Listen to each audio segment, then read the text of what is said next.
Hello guys, welcome to Pronouncist, your pronunciation guide. Today we will learn how to pronounce the word shown on the screen, debris. First, let's hear its American pronunciation. Debris. Debris.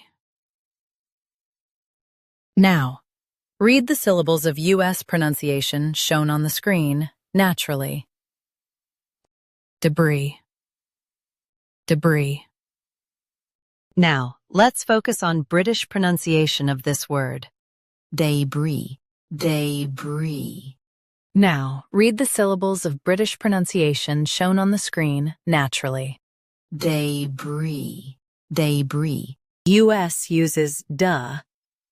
UK uses day. Same brie. Practice repeatedly and you'll soon be able to say this word perfectly.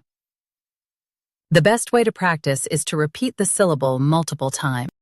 The meaning of the word is small, broken pieces.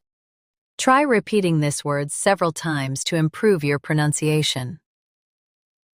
We post daily videos on useful and commonly mispronounced words to help you speak clearly and confidently. Save this video and subscribe to Pronouncist for more pronunciation guides. Thanks for watching us.